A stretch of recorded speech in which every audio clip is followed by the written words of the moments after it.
성도 여러분, 안녕하세요. 오늘도 주 안에서 감사와 기쁨이 넘치는 하루 되시길 빕니다. 그러면 사도신경으로 신앙을 고백하며 5월 2일 아침 예배를 하나님께 드리겠습니다. 나는 전능하신 아버지 하나님, 천지의 창조주를 믿습니다. 나는 그의 유일하신 아들, 우리 주 예수 그리스도를 믿습니다. 그는 성령으로 잉태되어 동정녀 마리아에게서 나시고 본디오 빌라도에게 고난을 받아 십자가에 못 박혀 죽으시고 장사되신 지 사흘 만에 죽은 자 가운데서 다시 살아나셨으며 하늘에 오르시어 전능하신 아버지 하나님 우편에 앉아 계시다가 거기로부터 살아있는 자와 죽은 자를 심판하러 오십니다. 나는 성령을 믿으며 거룩한 공교회와 성도의 교제와 죄를 용서받는 것과 몸의 부활과 영생을 믿습니다. 아멘. 찬송가 446장, 옛날 찬송가로는 500장입니다. 주 음성 외에는 1절 찬송하시고 같이 기도하겠습니다.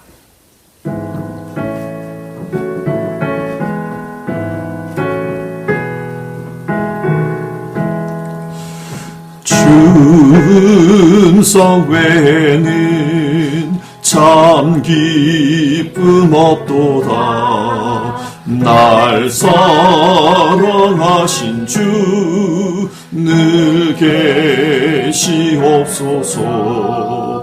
기쁘고 기쁘도다. 항상 기쁘도다. 나 주께 왔사오니 복 주옵소서. 같이 기도하겠습니다.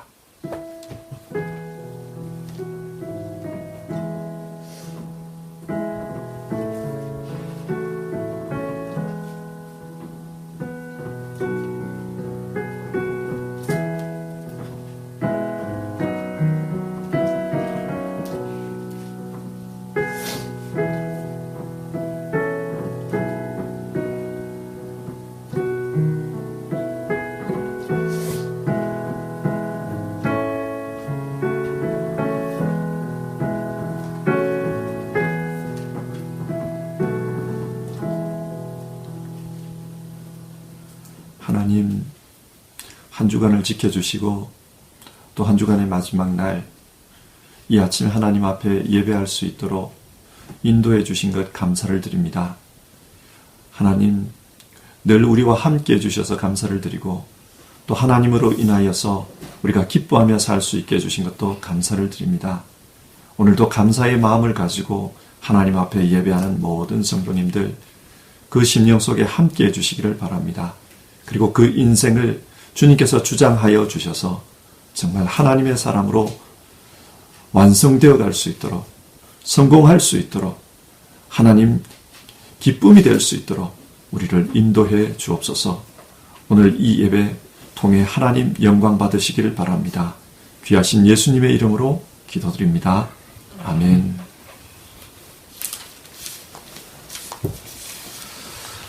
성경 말씀은 역대상 15장 25절에서 29절까지 말씀입니다.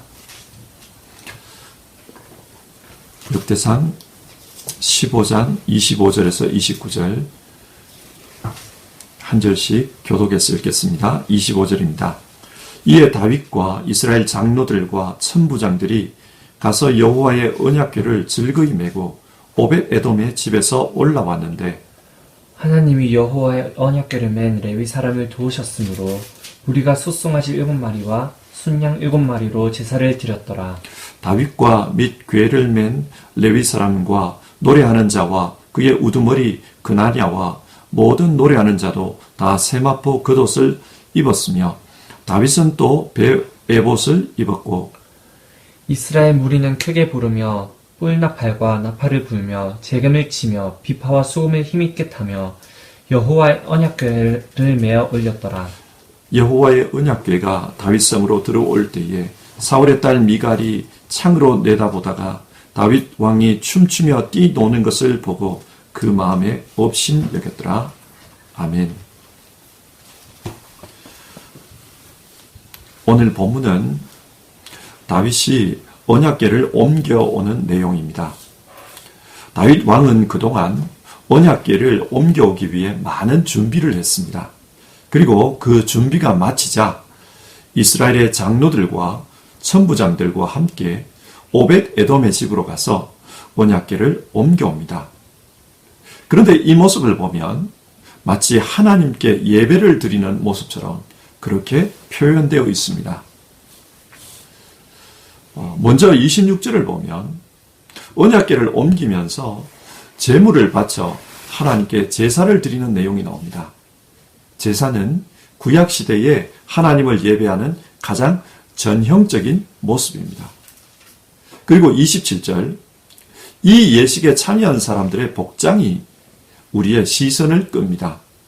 궤를 맨 레위인과 노래하는 레위인들, 그리고 다윗 모두 세마포 옷을 입었습니다.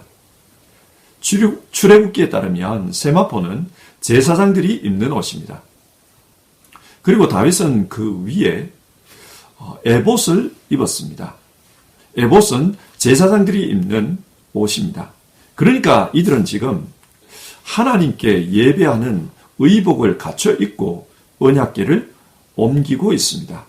따라서 언약궤를 옮기는 이 의식은 예배의 성격이 강합니다. 그리고 28절, 이 의식에 참여한 이스라엘 무리가 크게 하나님을 찬양합니다. 찬양은 하나님을 예배하는 한 방법입니다. 그리고 악기를 연주하는 레위인들 역시 준비한 음악을 통해 하나님께 영광을 돌렸습니다. 자, 보십시오. 이 행사를 위해 제사를 드렸습니다. 행사자들은 제사장의 옷을 입었습니다. 뿐만 아니라 참여한 회중들과 찬양대가 하나님께 찬양으로 영광을 돌립니다. 이 모든 표현들을 종합해 볼 때 지금 이 의식은 하나님께 올려드리는 예배로 볼 수 있습니다. 그래서 오늘 아침에는 이 본문을 보며 예배에 대해 같이 생각해 보았으면 합니다. 여러분, 예배가 무엇입니까? 예배는 하나님과 우리 사이의 사귐입니다. 성경 전체를 볼 때 하나님의 가장 큰 소원은 우리와 함께 하는 것입니다. 창세기 제일 첫 부분, 하나님은 우리와 함께 하기 위해 자신의 형상으로 우리를 만드셨습니다. 그리고 함께 머물기 위해 에덴 동산을 창설하셨습니다. 이스라엘 남부 광야지대에 가면 팀나 국립공원이 있습니다. 이 공원에는 예수님을 믿는 유대인들이 만들어 놓은 성막이 있습니다. 이 성막은 구약 성경에 나오는 성막의 모습을 그대로 재현해 놓은 것입니다. 언젠가 그곳의 목사님이 성경에 나오는 성막은 에덴 동산을 상징화해 놓은 것이다. 그렇게 말씀하는 걸 들었습니다.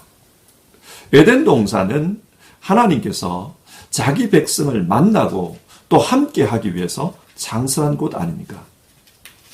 그런데 인간이 범죄하여 타락하자 하나님께서는 그 에덴 동산을 막아버렸습니다. 대신에 성막을 통해 자기 백성을 만나고 교제하기를 원하셨습니다. 왜 그랬을까요? 이 성막에서는 피의 제사가 드려졌습니다. 하나님은 우리와 함께 하기를 원하십니다. 하지만 하나님과 우리 사이에 막힌 담이 있습니다. 그것이 바로 죄입니다. 그 죄를 속죄하기 위해서는 피의 제사가 드려져야만 합니다. 그래서 하나님은 성막에서 만나자 그렇게 말씀하신 것입니다. 그리고 그 피의 제사는 예수님의 십자가에서 완성이 되었습니다. 그래서 우리는 예수님 안에서 하나님을 만납니다. 예수님 안에서 하나님과 임마누엘 함께합니다. 요한계시록 21장을 보면 마지막 때에 하늘로부터 새 예루살렘 성이 내려옵니다. 이 새 예루살렘은 최종적인 천국을 상징합니다. 그곳에서 하나님은 우리와 영원히 함께 사실 것입니다. 이것이 성경이 말하는 하나님의 계획입니다. 하나님은 우리와 임마누엘, 언제나 함께 하시는 것을 소원하십니다. 그리고 이 소원이 이루어지기까지 예배라는 방식을 통해 우리와 만나기를 원하십니다. 예배는 하나님을 만나는 행위이고 하나님과 만나서 교제하는 행위입니다. 이 예배는 우리를 죄로부터 구원하신 그 예수님 안에서만 가능합니다. 예수님은 임마누엘, 우리와 함께 하시는 하나님이기 때문에 예수님 안에서만 온전한 예배가 가능합니다. 그래서 우리는 예수님의 이름으로 그리고 예수님의 몸인 교회에서 모여서 예배를 드립니다. 근데 여러분, 이렇게 예배를 드릴 때 우리는 어떤 태도로 예배해야 합니까? 성경은 예배와 관련하여서 다양한 것을 말씀합니다. 예를 들어 요한복음 4장 24절, 하나님은 영이시니 예배하는 자가 영과 진리로 예배할지니라. 하나님은 우리에게 영적인 예배를 드리라, 진리로 드리는 예배를 드리라, 그렇게 말씀하셨습니다. 우리에게는 이것이 중요합니다. 그런데 오늘 본문 내용의 한정에서 예배의 태도에 대해서 한번 생각해 봅시다. 우리에게 어떻게 예배하라고 말씀하고 있습니까? 첫 번째로 기쁨으로 예배하라, 그렇게 말씀합니다. 본문 25절입니다. 이에 다윗과 이스라엘 장로들과 천부장들이 가서 여호와의 언약궤를 즐거이 메고 오벳 에돔의 집에서 올라왔는데, 여기서 즐거이로 번역된 말은 히브리어로 베샤마하인데 기쁨으로, 즐거움으로, 그런 뜻입니다.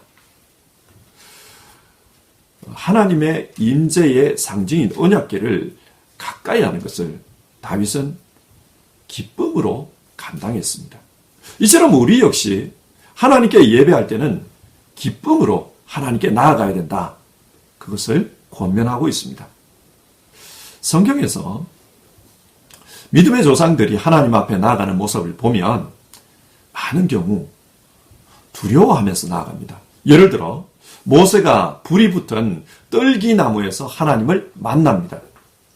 하나님께서 모세야, 네가 쓴 곳은 거룩한 땅이니 네 발에서 신을 벗으라, 그렇게 말씀하자 모세는 두려워서 얼굴을 가렸다. 성경 그렇게 기록하고 있습니다.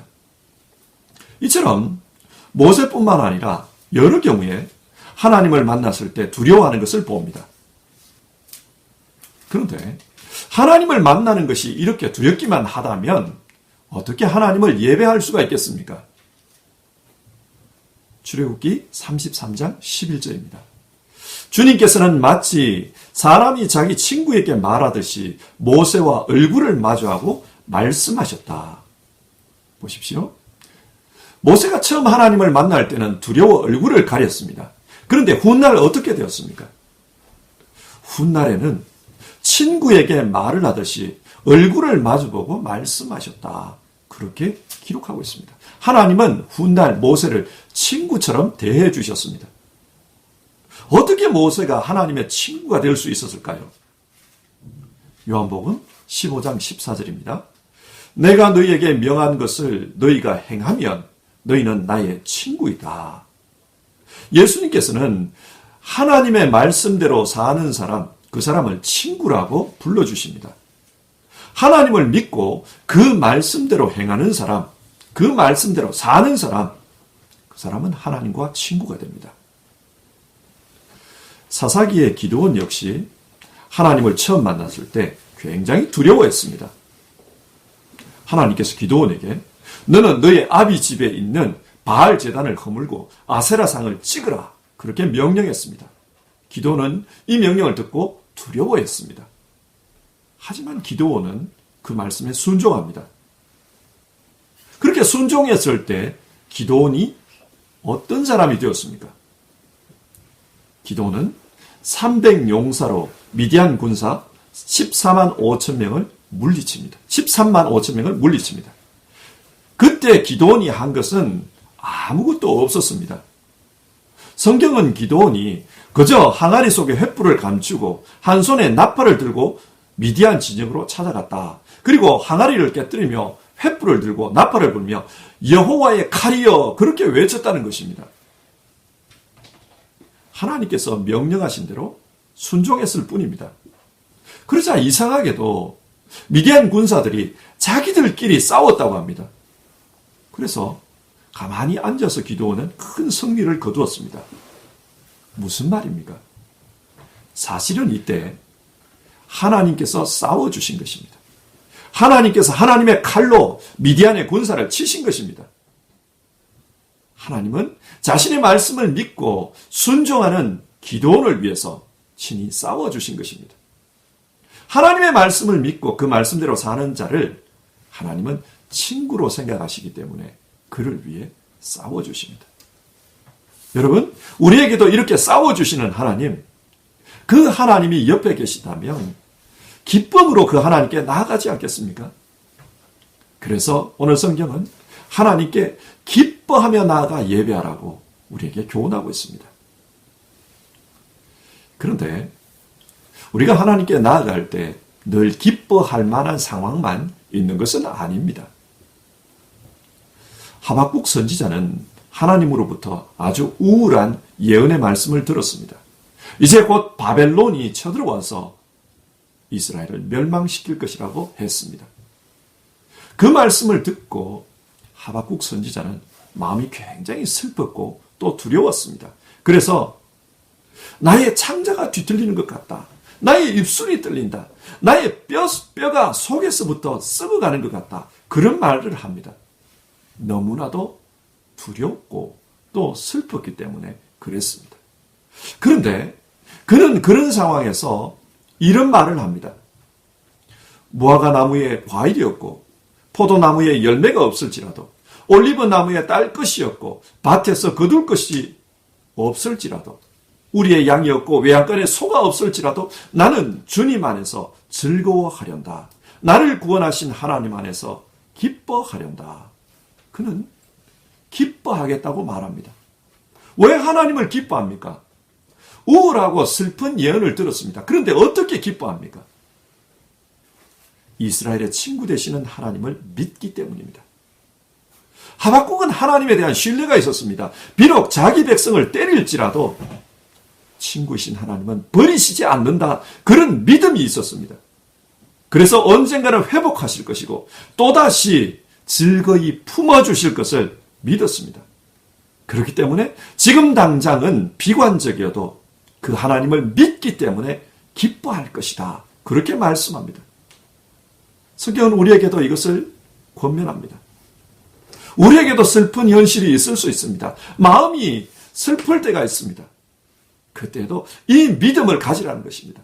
하나님은 우리의 친구입니다. 하나님을 믿고 사는 그 사람을 친구로 여기십니다. 그렇기 때문에 어려운 현실 속에서도 하나님은 다시 품어주실 것이고 회복시켜 주실 것이다. 그 믿음을 가지고 하나님 앞에 기뻐하며 예배하라고 그렇게 말씀합니다. 두 번째로 오늘 본문은 감사함으로 예배하라고 합니다. 본문 26절입니다. 하나님이 여호와의 언약궤를 맨 레위 사람을 도우셨으므로 무리가 수송아지 7마리와 수장 7마리로 제사를 드렸더라. 이 당시에 다윗의 그 심정은요, 굉장히 두근두근했습니다. 지난번에 언약궤를 옮기다가 큰 사고가 났기 때문에 이번에는 제발 그런 일이 없어야 되는데 그런 긴장된 마음이 있었습니다. 그래서 사무엘하서 6장을 보면 레위인들이 언약궤를 메고 처음 6걸음을 뗐을 때 그 행진을 멈추고 하나님 앞에 감사의 제사를 드렸다. 그렇게 기록하고 있습니다. 왜 이때 감사했을까요? 하나님께서 자신들을 도와주신다는 것을 느꼈습니다. 아, 이번에는 하나님께서 우리와 함께 하시구나. 이 일을 도와주시구나. 그래서 감사 제사를 드렸습니다. 오늘 본문을 보면 하나님께서 레위 사람들을 도우셨으므로 하나님께서 도와주시는 것이 감사해서 소 7마리와 7마리 양 완전수를 가리키죠. 그것으로 하나님 앞에 감사의 제사를 드렸습니다. 오늘 본문이 우리에게 교훈하는 바는 이것입니다. 우리는 어떤 마음으로 하나님을 예배해야 하는가? 우리를 도와주시는 하나님, 그 하나님을 믿고 감사하는 마음으로 예배하라고 합니다. 하나님께서 도와주신다. 그것을 생각하면서 감사하라고 합니다. 하나님께서 도와주시는 것, 이것을 생각하면 제일 먼저 떠오르는 사건이 에벤 에셀입니다. 이 당시 이스라엘은 블레셋에게 철저히 짓밟히고 있을 때였습니다. 블레셋과 싸우다가 언약궤도 빼앗기고 하나님의 성소도 파괴되고 말았습니다. 뿐만 아니라 제사장 엘리는 목이 부러져 죽었고 그의 두 아들은 전쟁터에서 죽었습니다. 제사장들이 다 죽었어요. 지도자가 없습니다. 그래서 이 시대를 하나님의 영광이 떠나버린 시대, 이가봇이라고 성경은 부릅니다. 이런 상황에서 어린 사무엘이 이스라엘의 지도자로 세워집니다. 어린 사무엘이 할 수 있는 것은 아무것도 없었습니다. 그저 하나님 앞에 기도하는 것밖에 할 수 없었습니다. 그래서 사람들을 미스바에 모으고 지금까지의 삶을 하나님 앞에 회개하자 회개 기도회를 열었습니다. 영적 각성대회를 한 것입니다. 그런데 바로 이때 블레셋이 쳐들어옵니다. 이스라엘은 싸움을 할 수 있는 상황이 아닌 이때에 블레셋이 쳐들어온 것입니다. 이와 비슷한 일이 1967년도에도 발생했습니다. 1967년 이스라엘과 중동 아랍 연합군 사이에 전쟁이 있었죠. 3차 중동 전쟁입니다. 흔히들 이 전쟁을 6일 전쟁이라고 말하는데 6일 만에 전쟁이 끝났다고 해서 그렇게 부릅니다. 이 전쟁 때에 아랍 연합군들은 안식일에 쳐들어왔습니다. 안식일에는 이스라엘 사람들이 아무것도 할 수 없다는 그것을 알고 안식일에 폭격기와 또 탱크를 밀고 와서 마구잡이로 폭격을 퍼부었습니다. 무방비 상태로 이스라엘은 당한 것입니다. 전쟁을 할 수 없는 그때에 쳐들어온 겁니다. 그처럼 사무엘 때에도 이런 상황이 벌어진 것입니다. 전쟁할 수 없는 그때에 쳐들어왔어요. 그런데 하나님께서 도와주셨습니다. 그래서 역사의 반전이 일어납니다. 블레셋 군대 안에 갑자기 큰 천둥 번개가 칩니다. 그래서 블레셋 군대가 두려워서 흩어집니다. 그리고 이 상황에서 하나님이 이스라엘을 도우셔서 전쟁에 승리하게 했습니다.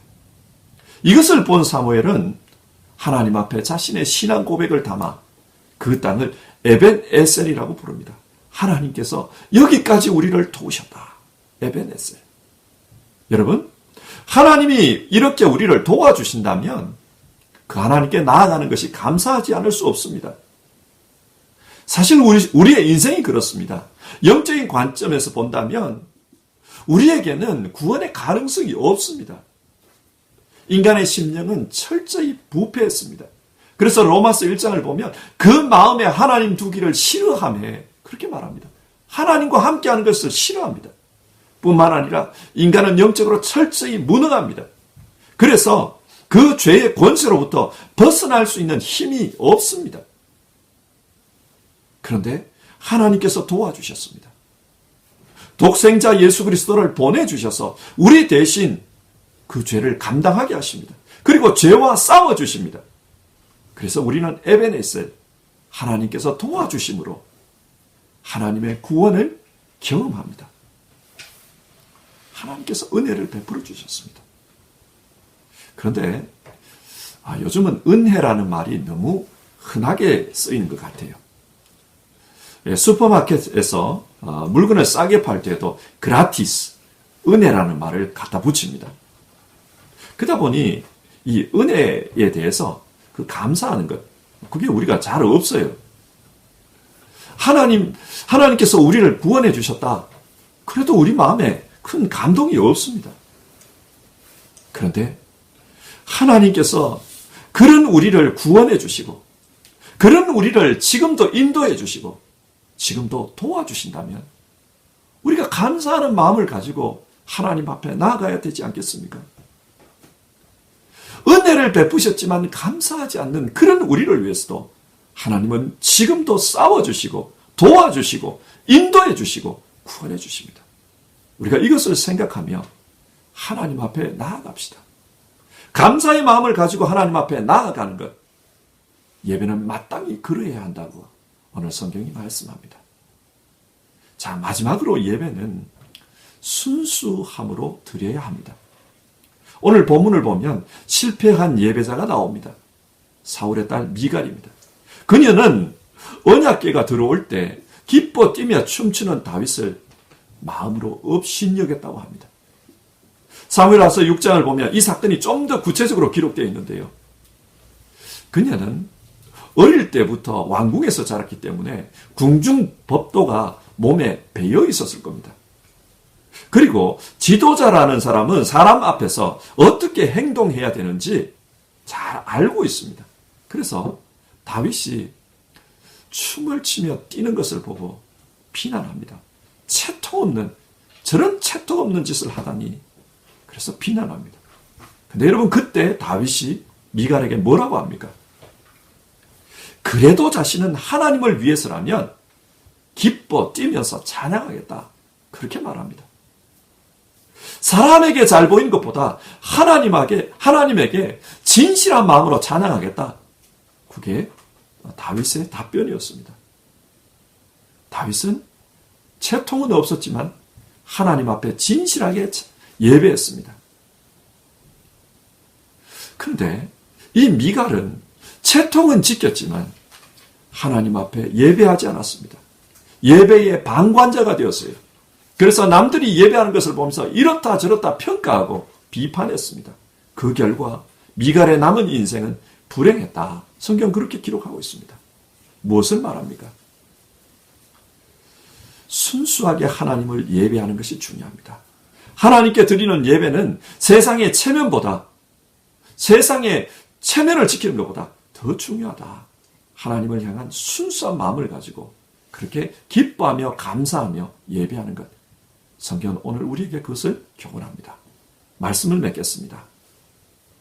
오늘 본문은 다윗의 예배에 대해서 말씀합니다. 예배는 기쁨과 감사 그리고 순수한 마음으로 하나님께 드리는 것이다. 우리가 말씀을 나누었습니다. 그렇다면 오늘 우리는 어떻게 하나님을 예배합니까? 때론 예배가 의무감처럼 느껴질 때가 있습니다. 여러분 그렇지 않습니까? 그리고 우리가 사는 시대는 재미있는 것을 추구합니다. 그러다 보니 예배마저도 재미있어야 된다고 생각합니다. 재미있는 예화를 들려주는 것, 그리고 감동을 자아내는 그런 분위기가 조성되는 것, 사람을 울릴 수 있는 그런 뭔가가 있어야 된다. 그렇게 생각해요. 근데 그렇게 인간적인 감성에 충실하다가 혹시 성경이 말씀하는 그런 기쁨을 잃어버리지는 않았는지 우리 스스로 한번 돌아봤으면 좋겠어요. 하나님을 기뻐해야 하는데 내 감정에 충실해서 내 안에서 내 감정적인 기쁨만 찾고 있는 것은 아닌지 우리 한번 돌아봤으면 좋겠습니다. 그리고 우리는 하나님께 예배하며 많은 소원을 아뢰입니다. 이것을 해주십시오. 이것을 해주십시오. 하나님께 그렇게 기도합니다. 그런데 우리의 예배 가운데 그런 소원만 있고 감사를 잃어버리지는 않았는지 한번 돌아봅시다. 지금까지 살아온 내 삶에 대해서 하나님께서 베풀어 주신 은혜에 감사하는 그런 마음이 우리에게 있는지 한번 찾아봅시다. 우리 모두는 성공한 예배자가 되어야 합니다. 그래서 하나님과 임마누엘 함께하는 삶을 살아야 합니다. 더 나아가서 하나님의 친구가 되어야 합니다. 그러기 위해서는 우리의 예배가 순수한 마음으로 하나님 앞에 나아가 기뻐하며 감사가 넘치는 그런 예배가 되어야 한다. 성경이 말씀합니다. 사랑하는 성도 여러분, 우리의 예배 생활이 오늘 다윗처럼 그렇게 되기를 주님의 이름으로 축원합니다. 우리 함께 찬송하고요. 그리고 같이 기도하는 시간 가져봅시다. 찬송가 298장입니다.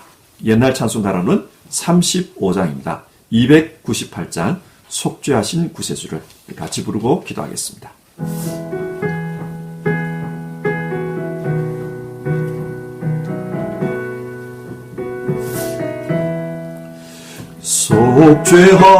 속죄하신 구세주를 내가 찬송하리라. 내게 자유 주시려고 주가 고난당했네. 그 신사랑 찬양하리. 나의 죄 사려고 십자가에 죽임 당한 나의 주 찬양하리. 자, 우리 같이 기도해 봅시다. 하나님, 우리 모두는 예배에 성공하는 사람 되게 하옵소서. 하나님의 소원이 예배를 통해 우리와 함께하는 것이라고 오늘 말씀 나누었습니다. 정말 하나님과 함께하는 예배, 임마누엘, 하나님과 함께하는 예배, 하나님의 친구가 되는 예배, 그런 예배 되게 하옵소서. 그러기 위해서 정말 기쁨으로 예배하는 우리 되기를 원합니다. 감사함으로 하나님 앞에 나아가는 우리 되기를 원합니다. 그리고 하나님 앞에 진실하게 순수하게 예배하는 우리 되게 하옵소서. 정말 하나님 앞에 예배로 성공하는 우리 모두 되게 하옵소서. 우리 이 기도 제목으로 같이 기도합시다.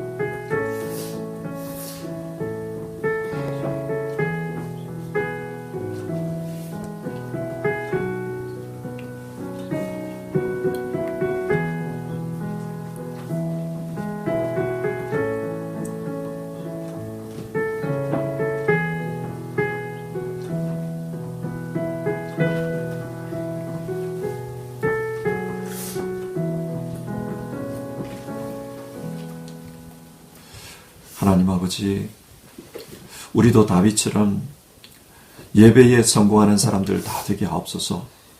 하나님의 소원이 임마누엘, 우리와 함께하며 우리와 사귐을 가지는 것이다 말씀 나눴습니다. 그래서 하나님은 우리에게 예배라는 그 제도를 가르쳐 주셨습니다. 이 예배를 통해 임마누엘, 하나님과 함께하는 삶을 살게 하시고 정말로 하나님과 사귀며 하나님의 친구가 되는 우리 모든 성도님들 되게 하여 주시옵소서. 예배에 성공하기 위해서 오늘 우리가 하나님 앞에 나아갈 때는 기쁨으로 나아가야 된다. 하나님 앞에 나아갈 때는 감사함으로 나아가야 된다. 그리고 하나님 앞에 나아갈 때는 순수함으로 진실함으로 나아가야 된다. 우리가 그렇게 말씀 나누었습니다. 하나님, 우리 모든 성도님들 이렇게 예배에 성공하는 성도님들 다 되게 하옵소서. 하나님, 정말 하나님을 기뻐하게 하옵소서. 우리의 감정적인 기쁨이 아니라 하나님을 기뻐하게 하여 주시옵소서. 우리의 친구 되시는 하나님, 우리를 도와주시는 하나님, 그 하나님을 기뻐하고 그 하나님 때문에 감사하며 그 하나님 앞에 진실하게 교제하는 우리 모두 되게 하옵소서.